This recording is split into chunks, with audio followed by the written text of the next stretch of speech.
제가 요즘에 유행하는 노래를 불러드리려고 생각하고 있습니다. 나는 내가 빛나는 별인 줄 알았어요. 한 번도 의심하지 않았죠. 요즘에 유행하는 노래죠. 한가람 씨. 이 사람이 교회 찬양팀에서 섬기면서 음악적 재능을 키워나갔다고 합니다. 오늘 여러분 모두가 다 별인 줄 착각하는 것이 아니라 별이시기를 바랍니다. 별이 될 줄로 믿습니다. 오늘 아주 복된 시간이 되었으면 좋겠습니다. 이 시간에 우리가 다 같이 자리에서 일어나셔서 말씀을 한 구절 보시겠습니다. 히브리서 9장 27절 말씀을 보겠습니다. 히브리서 9장 27절 말씀 같이 읽겠습니다. 시작. 한 번 죽는 것은 사람에게 정해진 것이요 그 후에는 심판이 있으리니.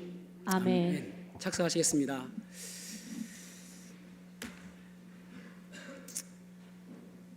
성경은 말합니다. 한 번 죽는 것은 정해진 것이요 그 후에는 심판이 있을 것이라고 말씀하고 있습니다.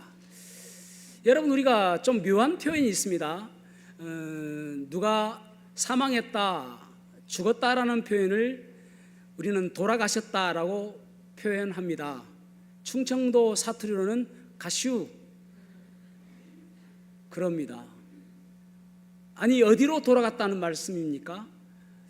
아니, 어디로 갔다는 말일까요? 누군가가 저에게 기독교가 어떤 종교이냐고 물어본다면은 기독교는 내세를 준비하는 종교다라고 할 수 있다고 말씀을 드리고 싶습니다. 어쩌면은 기독교는 내세를 준비하는 종교입니다. 사람들이 왜 죽음을 두려워하는지 아십니까? 사람들이 죽음을 두려워하죠. 그래서 죽기를 싫어합니다. 왜 그런지 아십니까? 죽음 그 이후에 있는 세상에 대한 불확실성, 또 무지, 이런 것들이죠. 그 뒤에 뭐가 있을까? 이 세상 저 너머에는 무엇이 있을까라는 그런 불안감 때문에 그렇습니다.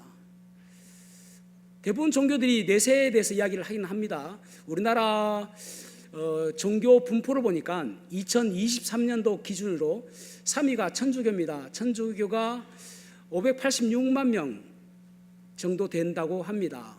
그 다음에 2위가 불교입니다. 불교가 859만 명 정도 된다고 합니다. 제일 많은 종교가 기독교인입니다. 기독교가 965만 명, 966만 명이라고 합니다. 그러니까 꽤 많죠. 그 사람들이, 근데 기독교도 그렇고 불교도 그렇고 또 천주교도 그렇고 내세에 대해서 이야기를 합니다. 불교는 윤회설을 믿고 있죠. 그래서 계속 반복되어진다라고 이야기를 합니다. 결국은 현세의 내 삶은 전생의 내 삶의 결과다라고 이야기를 합니다. 천주교는 천국과 지옥과 연옥으로 구분합니다. 기독교는 무엇으로 이야기하냐면 천국과 지옥으로 이야기합니다. 누구나 사람은 다 죽습니다. 그러나 그 뒤에 천국과 지옥으로 나뉘어진다라고 이야기를 합니다. 그렇다면 여러분, 내세를 믿는 사람의 특징이 무엇인가? 내세를 믿는 사람에게 주어지는 복은 무엇인가 하면은 첫 번째로 평안과 그리고 삶의 이유를 발견하게 되어집니다. 다시 한번요. 평안과 삶의 이유를 발견하게 되어집니다. 내세를 믿게 되어지면은, 내세를 알게 되어지면은 내가 왜 살아가야 되는가, 내가 무엇을 위해서 살아가야 되는가를 보게 되어지는 것이죠. 그래서 내 삶이 달라지게 되는 것이죠. 내세가 있으니까요. 이것으로 끝나는 것이 아니니까. 많은 사람들이 이것으로서 끝난다고 생각하는 사람들이 많지 않습니다. 이 다음의 세상이 무엇인가가 더 궁금한 것이죠. 어떤 사람은 이것으로 끝난다고 생각해서 아주 극단적인 선택을 하기도 합니다. 그러나 대부분 많은 사람들은 이 다음의 세상이 무엇인가 있다라고 생각하는 것이죠. 17세기의 프랑스에 천재라고 불려지는 두 사람이 있습니다. 한 사람은 볼테르이고 한 사람은 파스칼입니다. 볼테르라는 사람은 유명한 언론가입니다. 그리고 또 이 사람은 문학가이기도 하고, 그리고 아주 무신론자입니다. 하나님은 없다, 신은 없다라고 주장하는 사람입니다. 그래서 많은 사람들에게 강연을 하기도 하고 또 많은 책을 쓰기도 했습니다. 이 사람이 이야기하기를 하나님을 믿는 그런 미신 같은 종교는 앞으로 100년이 가지 않아서 다 사라질 것이다 라고 이야기를 했습니다. 그리고 그는 파리의 한 복판에서 소리치기를, 하나님을 욕하고 하나님을 조롱하고 하나님을 비방하면서 이야기하기를, 하나님이 만약 살아계시다면 지금 나를 당장 쓰러뜨려 보아라 라고 이야기를 합니다. 아무 일도 일어나지 않았습니다.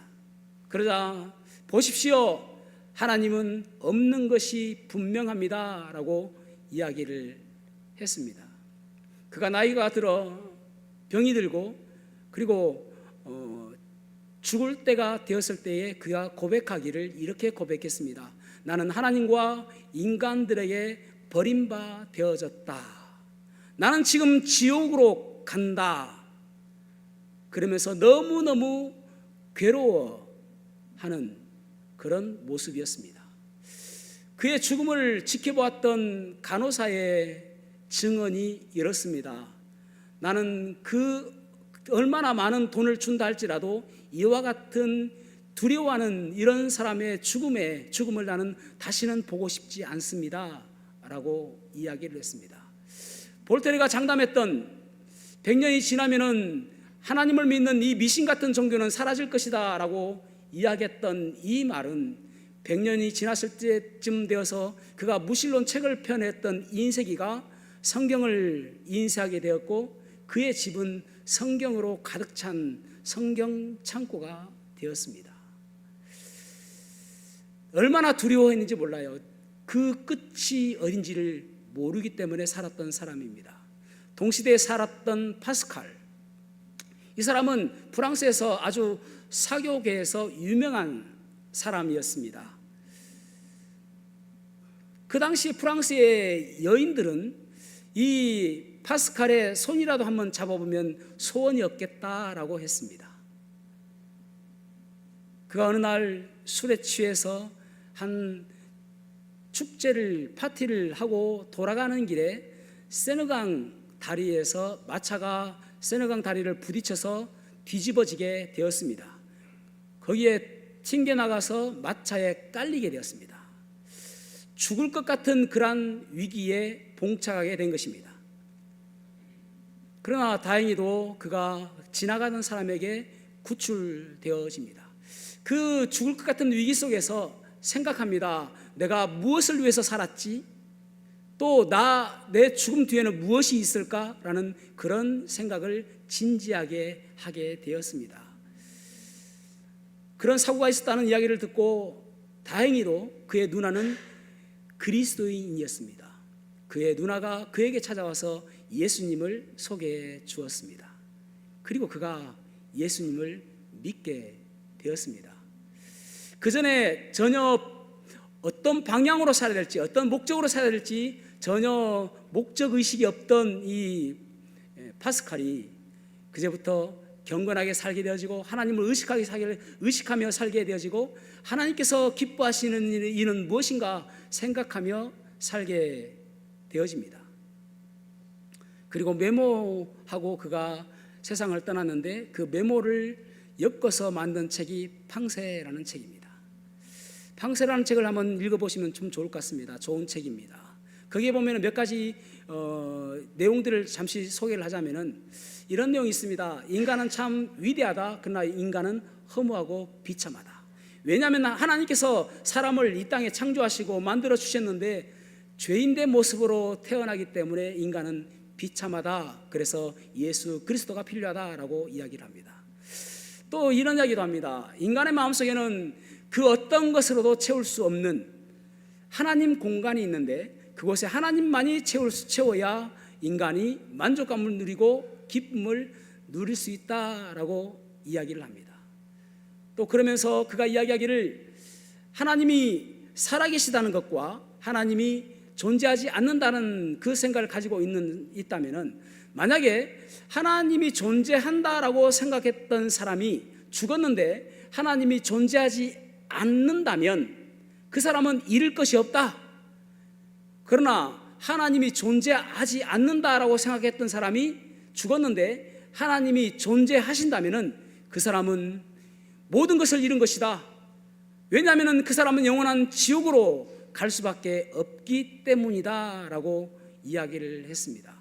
여러분, 그래서 우리가 예수님을 믿는다는 것은 얼마나 기쁜 일이냐면은 내 마음속에 목표, 목적을 발견하게 되지고 무엇이 중요한지 가치관을 발견하게 되지고 무엇보다도 중요한 것은 내 마음속에 평안함을 가질 수 있는 것입니다. 어떠한 상황 속에서도 상황이 문제가 아니라 환경이 문제가 아니라 내 마음속에 있는 그 무엇이 문제가 아니라 예수 그리스도 때문에 우리에게 평안을 허락하신 것 때문에 평안함을 누릴 수가 있는 것입니다. 주님은 날마다 그렇게 말씀하셨습니다. 너에게 평안이 있을지어다. 그리고 주님께서 부활하신 이후에도 처음으로 하신 말씀이 야, 나 멋지냐? 나 간지나냐? 그런 이야기를 하신 것이 아니라 너에게 평안이 있을지어다. 이스라엘 말로 샬롬 그렇게 이야기했단 말입니다. 자, 요한복음 14장 27절 말씀을 같이 한번 읽어보겠습니다. 요한복음 14장 27절 말씀입니다. 시작. 평안을 너희에게 끼치노니 곧 나의 평안을 너희에게 주노라. 내가 너희에게 주는 것은 세상이 주는 것과 같지 아니하리라. 너희는 마음에 근심하지도 말고 두려워하지도 말라. 아멘. 아멘.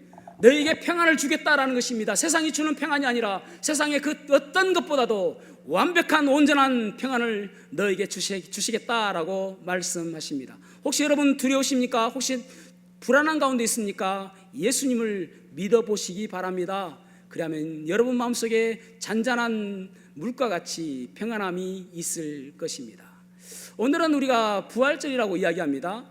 부활절은 예수님께서 돌아가셨다가 3일 만에 부활하신 날을 이야기합니다. 예수님께서 부활하신 그 이유는 무엇인가 하면은 너희들도 부활할 것이다입니다. 다시 한번요. 예수님께서 부활하신 것을 우리에게 말씀해 주기를 원하시는 것은 무엇이냐면은 너희들 모두가 다 너희들도 부활할 것이다 라는 말입니다. 두 번째로 우리가 볼 것이 그것입니다. 우리 모두가 다 부활한다는 사실입니다. 믿는 사람이든 믿지 않는 사람이든 누구나 다 부활한다는 것입니다. 이 세상에서 생명을 다하고 죽었다 할지라도 그것이 끝이 아니라 부활한다라는 사실입니다. 요한복음 5장 28절과 29절 말씀을 한번 보겠습니다. 요한복음 5장 28절과 29절 말씀 시작. 무덤 속에 있는 자가 다 그의 음성을 들을 때가 오나니 선한 일을 행한 자는 생명의 부활로 악한 일을 행한 자는 심판의 부활로 나오리라. 아멘. 반드시 부활이 있을 것인데 두 종류의 부활이 있다는 거예요. 하나는 생명의 부활이 있고 하나는 심판의 부활이 있다라는 것입니다. 생명의 부활은 하나님과 함께하는 부활이고 천국으로 가는 부활입니다. 심판의 부활은 다른 말로 사망의 부활이라고도 이야기하고 그리고 주님 예수님과 하나님과 같이 있지 못하는 부활이라고 이야기합니다. 그것을 지옥의 부활이라고 이야기할 수가 있습니다. 생명의 부활은 천국의 부활이고 사망의 부활, 심판의 부활은 지옥의 부활입니다. 그런데 생명의 부활을 얻을 수 있는 생명의 부활로 이끌 수 있는 방법이 무엇인가 말씀하고 있죠. 선한 일을 한 사람 그리고 심판의 부활로 가는 사람은 악한 일을 행한 사람 그렇게 분명히 말씀하고 있습니다. 그런데 여러분 우리가 선한 일은 어떤 것이고 악한 일은 어떤 것일까요? 보통 사람들은 착한 일을 선한 일이라고 이야기합니다. 다른 사람을 도와주는 것을 선한 일이라고 이야기합니다. 이 아가도스라는 헬라어 단어인데요. 이 단어의 의미는 무엇인가 하면은 good, 좋은 것입니다. 좋은 일. 그런데 이 좋은 일이 무엇인가 하면은 창세기 1장에 보면은 하나님께서 세상을 창조하십니다. 창조하시고 그리고 하신 말씀이 히브리어로 토브입니다. 토브라는 말 굿이라는 말입니다. 하나님께서 보시기에 좋았더라라고 이야기해요. 세상을 창조하시고 하나님이 보시기에 좋았더라. 그것이 토브, 굿이라는 말입니다. 그러니까 선한 일이라는 것은 하나님께서 보시기에 좋은 일입니다. 다른 것들로 판단하는 것이 아니라 내가 착한 일을 하고 어떤 사람을 도와주고 선한 일을 한 것이 문제가 아니라 하나님께서 보시기에 좋은 것, 하나님께서 인정하시는 것, 그것이 선한 일인 것입니다. 그래서 선한 일이라는 것은 무엇인가 하면은 하나님의 법대로 사는 것입니다. 다시 한번요. 선한 일이란 하나님의 법대로 사는 것입니다. 그러면 악한 일이란 무엇일까요? 하나님의 법대로 살지 않는 것입니다. 하나님의 법대로라는 말은 하나님께서 이루어 놓으신 법을 따라가는 것입니다. 다시 한번요. 하나님이 이루어 놓으신 법을 따라가는 것입니다. 여러분, 우리는 하나님의 법대로 살 수 있는 존재가 아니었습니다. 왜냐하면 로마서 3장 23절에 보면 모든 사람이 죄를 범하였음에 하나님의 영광에 이르지 못하더니 라고 말씀하고 있습니다. 모든 사람들은 죄를 범하였다. 모든 사람들은 죄인으로 태어나고 죄인으로 살아가는 것입니다. 그래서 우리의 죄인으로 태어나서 날마다 죄를 범하는 그것 때문에 하나님의 영광, 하나님과 함께 할 수 없다라는 말입니다. 그래서 로마서 6장 23절에 보면은 모든 대가는 죽음이다라고 말씀합니다. 모든 삭은 사망이요 모든 대가는 사망이다. 그러니까 그 죄의 대가는 사망이다, 그렇게 말씀하고 있습니다. 죄를 지었다면은 그 죄에 대한 대가는 죽음으로 해결해야 된다라고 말씀하고 있는 것입니다. 그래서 구약시대 때는 그들이 죄를 범했을 때에 하나님께서 죄를 용서해 주시는 방법이 짐승에게 내 죄를 다 전가시킴으로 인하여, 이전시킴으로 인하여, 이체시킴으로 인하여 그 짐승이 죽을 때에 그 죄를 용서하여 주셨습니다. 그 짐승을 희생양이라고 이야기하는 거예요. 내가 희생양이냐? 우리가 보통 이야기할 때 그 희생양 아닙니다. 죽어야 되는 거예요. 대신해서 죽은 것, 그것을 희생양이라고 이야기를 합니다. 그런데 우리 모든 사람들의 죄를 위해서 하나님께서는 어떤 방법을 택하셨는가 하면은 짐승이 아니라 그분의 아들이신 예수 그리스도를 이 땅에 보내주신 것입니다. 전혀 죄가 없으신 분임에도 불구하고 그분에게 죄를 다 쏟아 부으신 것입니다. 고린도후서 5장 21절 말씀을 같이 읽어보겠습니다. 고린도후서 5장 21절 시작. 이미 죄를 알지도 못하신 이를 우리를 대신하여 죄로 삼으신 것은 우리로 하여금 그 안에서 하나님의 의가 되게 하려 하심이라. 아멘. 하나님께서 옳다라고 인정하시기 위해서 예수 그리스도를 이 땅에 보내주시고 그 예수님에게 모든 죄를 쏟아 부으셔서 죄 덩어리가 되게 하셔서 그분이 대신 죽으셨다라는 말입니다. 십자가에서 그분이 대신 죽으셨다라는 말입니다. 무엇 때문에요? 우리들의 모든 죄를 다 짊어지시고 우리가 죽어야 될 그 자리, 그 죄값을 치러야 될 그 자리에 예수님께서 대신 죽으셨다라는 말입니다. 그러므로 인해서 우리가 우리 죄 때문에 죽어야 되는데 안 죽어도 되는 길을 열어 놓으셨다라고 말씀하고 있는 것입니다. 이사야 53장에 이렇게 말씀하고 있습니다. 그가 찔림은 우리의 허물을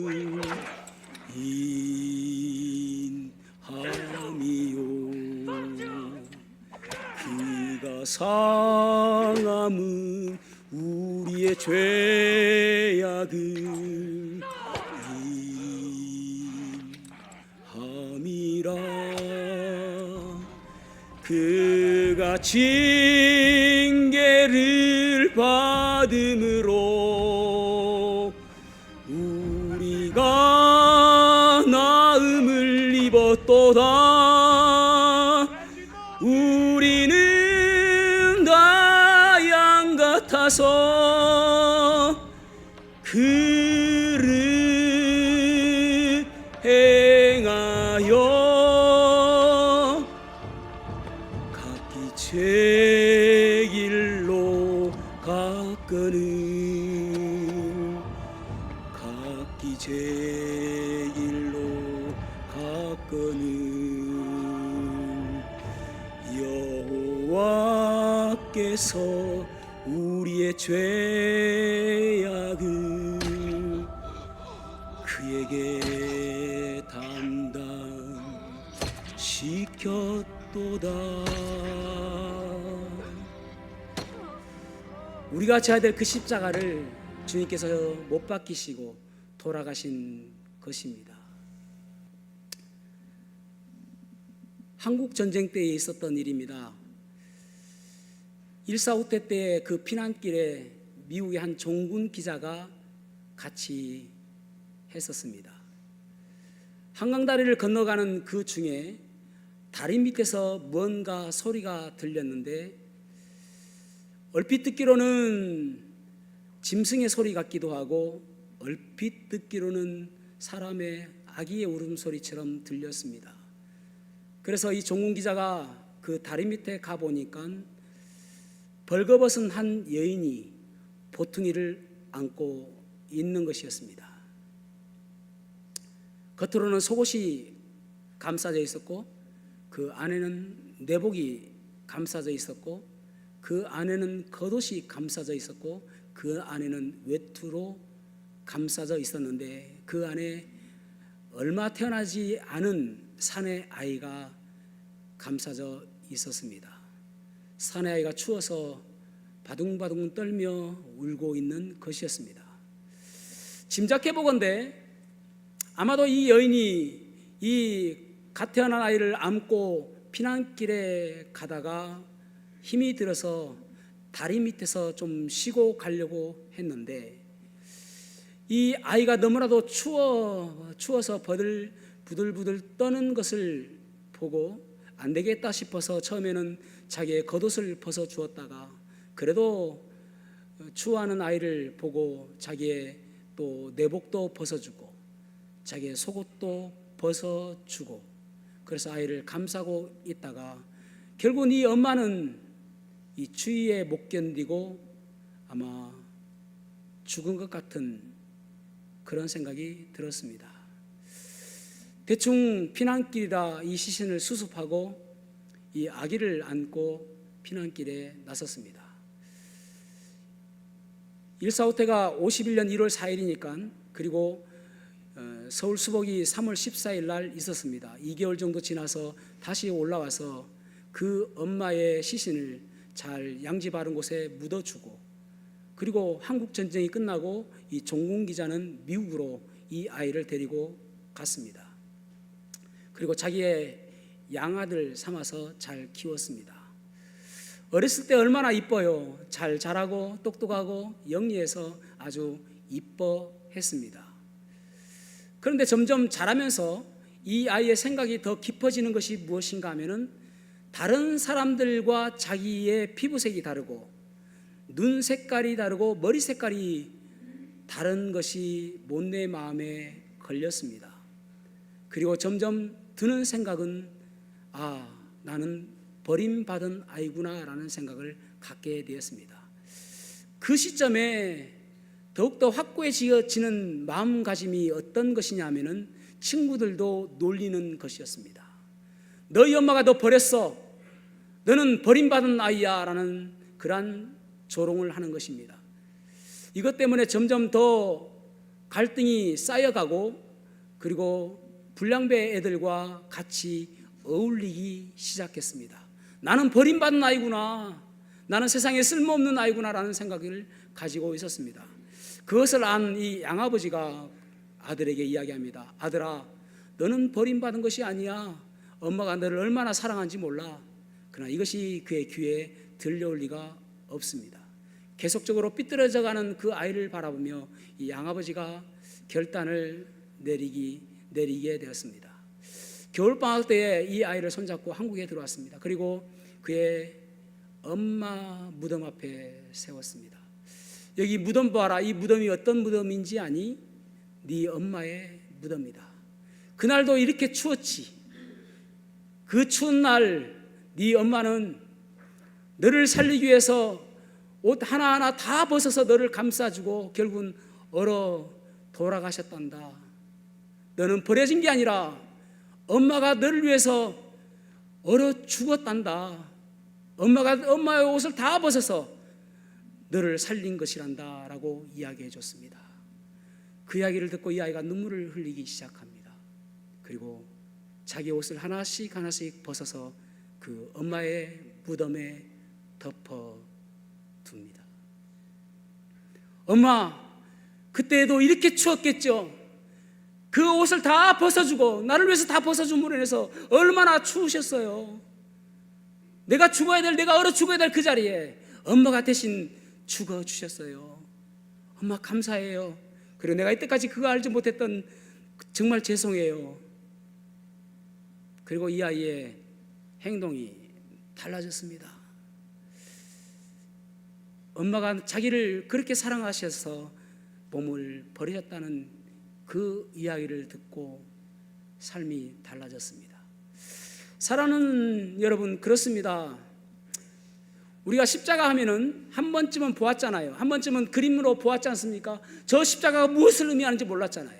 그런데 그것은, 십자가는 나를 살리기 위해서, 나를 천국으로 인도하시기 위해서, 내가 지옥 가는 것을 막기 위해서 예수님께서 대신 죽으신 것입니다. 내 죄를 대신해서 내가 치러야 될 그 죄값을 예수님께서 대신 치루어 주신 것입니다. 우리를 생명의 부활로 이끄시기 위해서, 우리를 사망의 부활, 심판의 부활로 가지 않도록 하시기 위해서, 우리는 누구나 사망의 부활, 심판의 부활로 우리는 갈 수밖에 없는 그런 존재로 태어났습니다. 그런데 예수님께서 그 생명의 죽음의 부활, 심판의 부활로 가는 것을 너무나도 안타깝게 생각하심으로 인하여, 십자가의 죽으심으로 인하여 우리를 생명의 부활로 이끄신 것입니다. 그리고 3일 만에 부활하셨습니다. 우리에게 말씀하십니다. 너희들은 어떤 부활로 나타날 것인가? 너는 어떤 부활로 나타날 것인가? 라고 물어보세요. 저는 여러분 모두가 다 생명의 부활로 나타나시기를 축복합니다. 그 길은 오직 예수 그리스도밖에 없습니다. 요한복음 5장 24절 말씀을 읽어보겠습니다. 요한복음 5장 24절 시작. 내가 진실로 진실로 너희에게 이르노니 내 말을 듣고 또 나 보내신 이를 믿는 자는 영원을 얻고 심판에 이르지 아니하나니 사망에서 생명으로 옮겼느니라. 아멘. 내 말을 듣고 또 나 보내신 이를 믿는 자는 심판에 이르지 아니한다. 심판에 그 부활로 가지 않는다. 그리고 영생을 얻었고 심판에 이르지 아니하나니 사망에서 생명으로 옮겼느니라. 아멘. 생명으로 옮겨졌다라는 것입니다. 천국으로 옮겨졌다라는 것입니다. 더 이상 사망의 길, 지옥의 길이 너에게 없을 것이다 라고 이야기합니다. 어떤 사람이요? 예수 그리스도를 믿는 사람. 우리 모두가 생명의 부활의 그 주님의 초대에 응함으로 인하여 그 소망 가운데 살아가는 저와 여러분이 되기를 주님의 이름으로 축복합니다. 기도하시겠습니다. 혹시 여러분 가운데 나도 그 생명의 부활에 참여하고 싶습니다. 나도 그 부활에 참여하고 싶습니다. 나도 예수님 믿고 싶습니다. 어떻게 하면 제가 예수님 믿을 수 있겠습니까? 그렇게 생각하시는 분 계십니까? 손을 들어 피하시면 어떻게 예수님을 만날 수 있는지, 어떻게 지옥이 아니라 천국으로 갈 수 있는지 상담을 통하여 예수님을 소개해 드리겠습니다. 그런 분 계십니까?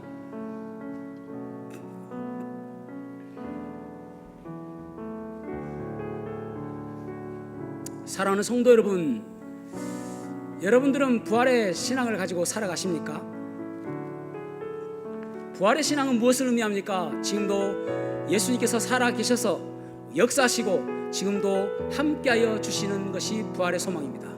부활의 소망이란 무엇입니까? 우리도 언젠가는 예수님과 똑같은 몸으로 변화될 것이라는 소망입니다. 부활의 소망이란 무엇입니까? 이 땅이 전부가 아니라 주님 만날 날을 날마다 준비하며 살아가는 신앙입니다. 저도 그 부활의 신앙으로 살아가는 삶 살기 원합니다. 그렇게 소원하신 분 계십니까? 손을 들어 피하시면 여러분들 위해서 기도해 드리겠습니다. 아멘, 아멘. 네, 그 손을 봤습니다. 이 시간 우리가 자리에서 일어나셔서 1000번을 불러봐도 찬양하겠습니다.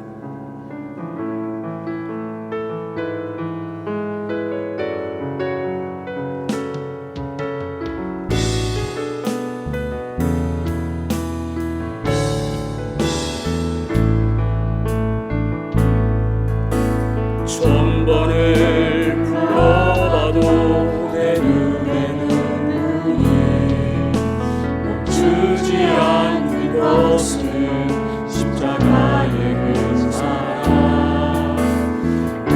살리려 지신 그 십자가 모든 불과 피 나의 더러운 죄 씻으셨네. 나를 향한 그 사랑 생명을 내어 주소 영원한 생명을 내게 주심을 감사해. 천번을 불러도 내 눈에는 눈물이 멈추지 않는 것은 십자가의 그 사랑 나를 살리려 밟아져 버리신 나를 사랑하신 그분이 예수요. 잠시 기도하겠습니다. 주님, 제가 그렇게 살아가길 원합니다. 부활의 신앙을 가지고 살아가길 원합니다. 주님께서 부활하신 것처럼 내 삶도 그 주님을 의식하며 주님 만날 날을 생각하며 살아가는 인생 될 수 있도록 도와주시옵소서. 기도하시겠습니다.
천번을 불러도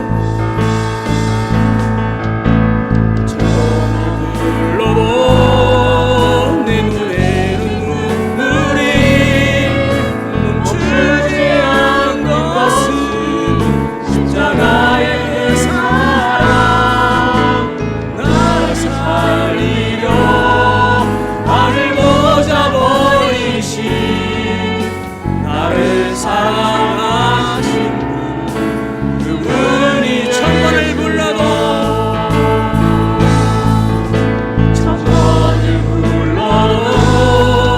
내 눈에는 눈물이 멈추지 않는 것은 십자가의 그 사랑 나를 살리려 밟아져 버리신 나를 사랑하신 그분이의 천번을 불러도 다시 한번 고백합니다. 천번을 불러도 멈추지 않는 것은 십자가의 그 사랑 나를 살리려 나를 모자버리신 나를 사랑하신 그분이 예수요. 하나님 아버지 감사합니다.